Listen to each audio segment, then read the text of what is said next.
असल ख़बर है ना जिसका बड़ी बेताबी से इंतज़ार है, वो है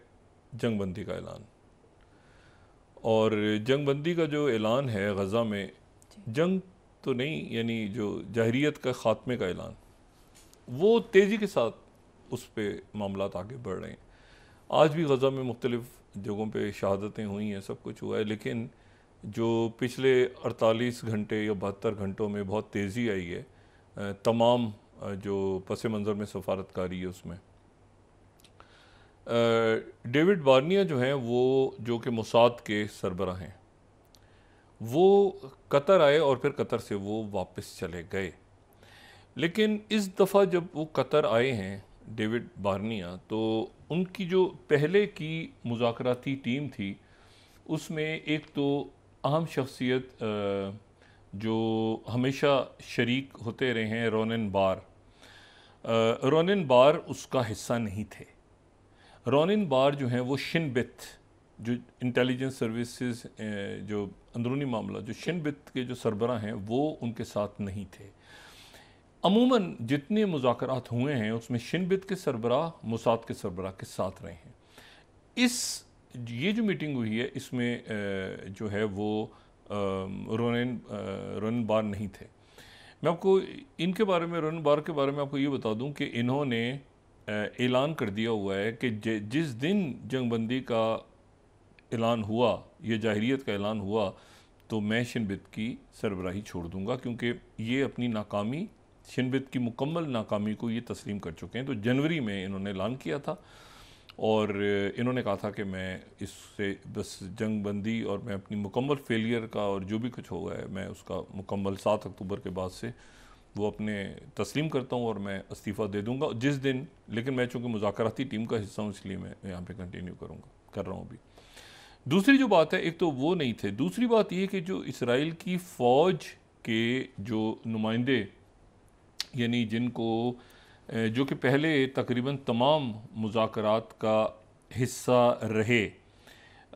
वो भी इस दफ़ा साथ नहीं थे और वो थे मेजर जनरल निज़ा एलों। अच्छा, मेजर जनरल निज़ा एलों जो हैं ये ये इस तरह से डेलीगेशन जाता था कि मोसाद के सरबराह, इसराइली फ़ौज के ये जो मेजर जनरल एलों हैं ये, और साशिन बित के सरबराह।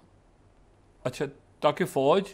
और दोनों सिक्योरिटी एजेंसीज़ की नुमाइंदगी हो, तो ये डेलीगेशन यहाँ से जाता था अमूमन जो मुलाकात होती थी। मतलब गैलेंट तो किसी मीटिंग में नहीं गए ना, और ना ही किसी मीटिंग में नेतन्याहू गए, मतलब सिविलियन नहीं थे, सिर्फ सिक्योरिटी अदारे और जो है वो फ़ौज की तरफ से। अच्छा, अब लेकिन ये हुआ कि इसमें शिनबित के नुमाइंदे और जो फ़ौज के नुमाइंदे कतर नहीं गए, और पहली दफ़ा ऐसा हुआ कि एक ऐसे शख्स को भेजा गया जिसको फ़ौज इसराइल की और मोसाद और शिनबित वो सख्त नापसंद करते हैं, और वो किसी मुज़ाकरात के अमल में अभी तक उनको हिस्सा नहीं बनाया गया। कई जगह उन्होंने घुसने की कोशिश की, टीम का हिस्सा बनने की कोशिश की, तो ख़ासतौर पर काहिरा में तो उनको बाकायदा मोसाद और शिनबित और फ़ौज की तरफ से कहा गया कि इस आदमी को दूर रखें। अच्छा, वो जो आदमी है वो आप समझ लें कि एक स्पॉयलर है इस पूरे मुज़ाकराती टीम में, हमेशा स्पॉयलर रहा है। अब तो खैर इस वक्त तो खैर वो बंदा बना हुआ है थोड़ा सा, लेकिन ये है कि वो स्पॉयलर है। उसका नाम है ऑफिर फ़ल्क। अच्छा, ऑफिर फ़ल्क जो है वो है नेतन्याहू का दोस्त और बड़ा करीबी मुआविन। तो अब जो इस मरहले पे चूँकि सीज़ फायर की तरफ मामला बढ़ रहा है, वो बाइडन ने कॉल की 30 मिनट की, और बाइडन ने कहा कि अच्छा जी बड़ी खुशी है कि आप भेज रहे हैं अपनी तो अब नेतन्याहू उसको अपने, मतलब अब वो उनको पता है कि और कोई रास्ता नहीं है, तो उन्होंने जनाब अपना उसमें से सिक्योरिटी अदारों को निकाल के दो, यानी फ़ौज को भी और डेविड बार्नी को तो होना ज़रूरी है क्योंकि वो तो जाहिर है कि उसको लीड कर रहे हैं। तो उन्होंने साथ जो है नेतन्याहू ने अपने दोस्त को साथ भेज दिया ताकि ये हो कि भाई मैं भी था इसमें, मतलब मेरा भी हिस्सा था जो जंगबंदी हो रही है और ये सारा वो करनी तो पड़ेगी, लेकिन ये है कि कहीं मेरा भी तो आए ना। तो उन्होंने उस बंदे को साथ डाल दिया जो उसका हैसियत उसकी कुछ भी नहीं है। असल मामला जो हैं वो जिन्होंने तय कर रहे हैं उन्होंने तय करने हैं, लेकिन वो और फिर फ़र्क जो है। अच्छा, ये जो बंदा है दूसरा जो फ़ौज का तर्जुमान जिसका मैंने अभी आपसे जिक्र किया, ये मेजर जनरल निज़ा एलों, ये इसराइल की फ़ौज की जो सेंट्रल कमांड है मुज़ाकराती टीम में, ये इसराइल की फ़ौज की नुमाइंदगी उनकी सेंट्रल कमांड का चीफ करता था। अच्छा, अब उनकी सेंट्रल कमांड क्या है? इसराइली फ़ौज की सेंट्रल कमांड वो है इसराइली फ़ौज की जो कि वेस्ट बैंक को देखती है, गज़ा नहीं, जो मगरबी किनारे को, यरूशलेम को, या लेकिन जो सेटलर्स हैं वो उसको नापसंद करते हैं। मतलब वहाँ पर एक अजीब सी, मतलब जो वहाँ पर यहूदी आबादकार हैं ये उनके ख़िलाफ़ है और वो इसके ख़िलाफ़ हैं। तो वो जो है वो एक वहाँ पर जब ये पुलिस फोर्स इसलिए इस्तेमाल होती है, फ़ौजी जाते हैं तो इनसे परमिशन, ये आगे पीछे मामला, वो फिर दूसरी तल अवीव से कंट्रोल होता है। तो ये जो बंदा जो यहाँ पे फ़ौज, इसको वो पसंद नहीं करते और ये सेट है, तो इसको ये दरमियान में डला हुआ था। ये थोड़ा सा मतलब ये कि ये बहुत ज़्यादा वो ज़ायनिस्ट नहीं है, यूँ समझ लें। फ़ौज में जो ज़रा उनके थोड़े से ज़रा दरमियानी सोच रखने वाले लोग हैं, वो इस मुज़ाकराती टीम का हिस्सा था। अब जनाब ये कतर गया, ये 2 रुकनी डेलीगेशन, और इतना यानी उसमें कोई लो लेवल का भी शिन बेत का या फ़ौज का आदमी नहीं था। तो ये 2 लोग गए और ये वापस आ गए। इनकी मीटिंग हुई वहाँ पे, मिस्र, अमेरिका, इजिप्शियन अमेरिका और मोहम्मद बिन अब्दुर्रहमान अतानी जो हैं, जो कि जिनका बहुत अहम रोल है, जो कि वज़ीर आज़म कतर के और वली है। अच्छा, अब उनसे मुलाकात हुई और फिर ये वापस आ गए, और अब वापस आने के बाद यहाँ से अब उनकी तरफ से तो यानी हमास की तरफ से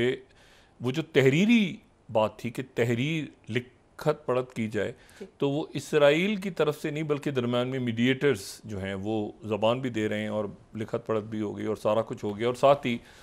ये सारा जो भी मामला है इसको हमास की क़यादत ने हिज़्बुल्लाह के साथ भी, सैयद हसन नसरुल्लाह से भी डिस्कस कर लिया, जो हमने बात की थी कि बैरूत में कल एक मीटिंग हुई और ये सारा हो गया। तो अब ये है कि अब ये तय हो गया कि जो पहला मरहला है वो 16 दिन का होगा, और उसमें 16 दिन के मरहले में जो है वो मतलब एक फ़ेज़, दूसरा फ़ेज़, तीसरा फ़ेज़, और उसमें पहले मरहले में 6 हफ्ते का, 16 दिन का नहीं, माजरत 6 हफ्ते का, 6 हफ्ते की जो सीज़ फायर होगी, तो उन 6 हफ्तों में जो हमास के पास ज़ख्मी ख़वातीन, जो ज़्यादा उम्र के यरगमाली हैं वो, और जो ख़वातीन हैं और जो ज़ख्मी हैं, ठीक है, और जो ज़्यादा उम्र के लोग हैं, उनको वहाँ से रिहा किया जाएगा, और उसके जवाब में सैकड़ों कैदी जिनका नाम हमास देगी वो वहाँ से रिहा हो जाएंगे, और ये लिस्टें भी एक्सचेंज हो गई हैं। दूसरी बात जो है वो इसी अरसे में मुकम्मल, असल जो लफ्ज़ है वो मुकम्मल पे है, मुकम्मल जंग यानी सीज़ फायर होगा। कोई एक पटाखा भी इसराइल की फ़ौज नहीं चलाएगी इस पूरे अरसे में, और जो बैनुल अक़वामी इमदाद है वो दाखिल हो जाएगी मुकम्मल तौर पे गज़ा के अंदर, और इसके ऊपर हमास की तरफ से भी ओके हो गया है, और इसके ऊपर जो है वो अमेरिका की तरफ से भी और अब इसराइल की तरफ से भी ओके हो गया है। तो अब ये ऐलान कहाँ होगा, कैसे होगा, मिस्र और कतर हर तरफ से इसके ऊपर अभी गो हेड है। और चाइना जो है वो अब अगला मरहला, चाइना इसमें, चूँकि चाइना भी मौजूद है इसी ख़ित्ते में, मतलब है कि कतर के आसपास ही चाइना भी मौजूद है, क्योंकि चाइना में वो फिर फाइनलाइज होना है कि जी, असल में बहुत सारे मामला तय हो चुके हैं, लेकिन पब्लिक में उस वक्त आते हैं कि जैसे मिसाल के तौर पे कि गज़ा के अंदर जो अगला सेटअप बनेगा तो उसके नाम भी जो है फ़लस्तीनी अथॉरिटी और हमास और सारे जो ग्रुप्स जमा होंगे बीजिंग में वो फाइनलाइज होंगे, और ज़ाहिर है कि चाइना उसमें जब फाइनल करेगा तो उसमें सब उसके ऊपर जो है वो करेंगे। याहिया सिनवर और मोहम्मद दैफ और बाकी जो शख्सियात हैं उनका भी तय है कि उनको भी सेफ पैसेज मिलेगा। हालांकि इसके ऊपर इसराइल का, और वो सेफ पैसेज मिलेगा ये कोई ऐसा कंडीशन नहीं है, क्योंकि वो जो शख्सियात हैं वो अपने आप को कानून के हवाले करने को तैयार हैं, और वो इस बात पे भी तैयार हैं कि अब देखें ना, शिन फेन जो आइलैंड की शिन फेन है वो शुमाली आइलैंड की सबसे बड़ी सियासी जमात बन के इलेक्शंस में आई है, जो कल भी मैंने बात की थी कि जहाँ एक तरफ स्कॉटिश नेशनलिस्ट साफ़ हो गए हैं, लेबर पार्टी ने धो दिया उनको, दूसरी तरफ जो है वो शिन फेन सबसे ज़्यादा सीट्स ले गई। ये वो शिन फेन है जो गुड फ्राइडे एग्रीमेंट के नतीजे में एक तवील अरसे तक 60 की दिहाई और 70 की दिहाई खून खराबे से भरी हुई है। और ये आयरिश रिपब्लिक आर्मी और ये सारा बेलफास्ट बमुकाबला डबलिन और बमुकाबला वेस्टमिनिस्टर, वो एक लंबी बड़ी खूनी दास्तान है। लेकिन ये कि उसके बाद गुड फ्राइडे एग्रीमेंट हुआ, वो सियासत का हिस्सा बने। अब देखना ये है कि लेकिन यहाँ पर ऐसा होने नहीं जा रहा, क्योंकि यहाँ पे हमास जो है वो ये सारे ग्रुप्स ख़त्म होके, क्योंकि ऐलान होने जा रहा है इसका जो, यानी आप समझें कि जो इसका कल्मिनेटिंग पॉइंट है, जो हासिल है इस पूरे, यानी जो असल है वो फिर दो रियासती हल है। यानी दो रियासती ऐलान है कि दो रियासतें बनने जा रही हैं, और वो उसका एक टाइम, तो जैसे ही ये जंग बंदी होगी तो फ़ौरन ही अगले मरहले की तरफ मुज़ाकरात शुरू हो जाएंगे।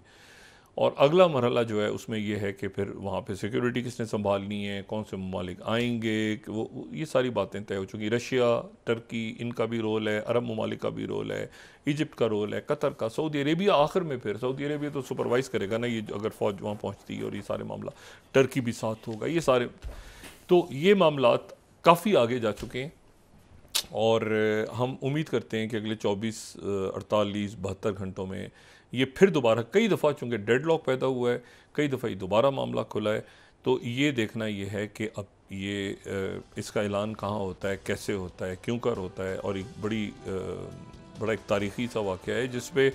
कई अब अरब ममालिक भी इसमें दरमियान में वो भी ये देख रहे हैं कि भाई अब आगे मतलब ये कैसे हो गया, एक वाकई फ़लस्तीनी रियासत का ऐलान होने जा रहा है। तो मतलब है कि देखें ना, सब ने कोशिश तो की, लेकिन वो जो नुक्ता आता है तो उस वक्त सारे कि भाई ये मतलब इसके तस्लीम भी सब करते हैं, लेकिन इसके खदोखाल क्या होंगे, 67 के बॉर्डर्स पे कैसे, फिर ये सेटलर्स को कौन उठाएगा, इनको कहाँ डाला जाएगा, फिर फ़लस्तीनी जो बाहर से हैं वो वापस जाएंगे। लेकिन ये सारे मामलात हो जाते हैं, क्योंकि देखें मतलब आधी से ज़्यादा दुनिया तो तस्लीम कर चुकी है फ़लस्तीन को, तो मतलब पाकिस्तान समेत। तो अब यह है कि बस उनके बॉर्डर्स और 67 के बॉर्डर्स, वो भी कोई बहुत ज़्यादा बात तो नहीं कर रहे। अब वो ये तो नहीं कह रहे कि मतलब हमास की जो इनिशियल पोजीशन थी कि इसराइल जो है इस प्लेनेट अर्थ का पे उसका नामो निशान नहीं रहेगा, वो तो नहीं है, किसी की भी पोजीशन नहीं। अब तो ये दो रियासतें होंगी, और दो रियासतें, मगर उनका जोग्राफ़ी जो है वो बड़ी अजीब सी होगी। मतलब एक तरफ उनके हिजबुल्ला है,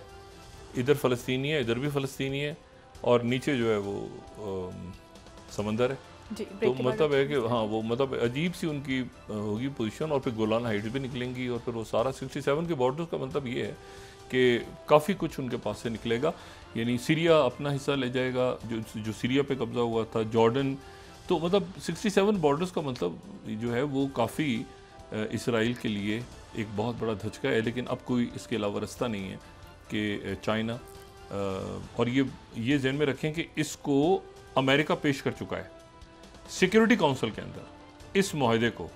और रशिया ने उस पर एब्सटेन किया था, कोई वीटो नहीं हुआ था। तो मतलब वो हाथी के पाँव में सबका पाँव। और आपको पता है बाइडेन का वैसे ही आजकल थोड़ा सा मूड ऑफ है, जब से मुबाहिसा हुआ है। उन्होंने इंटरव्यू में बड़ी अजीब बात की है, उन्होंने कहा Lord all mighty, Lord Catholic हैं बड़े ज़बरदस्त, उन्होंने कहा लॉर्ड ऑल माइटी अगर आके मुझसे कहें कि तुम इलेक्शन की दौड़ से निकल जाओ, तो मैं सिर्फ उस सूरत में निकलूँगा। वैसे मुझे यकीन है कि लॉर्ड ऑल माइटी ज़मीन पे आके मुझसे कहेंगे नहीं,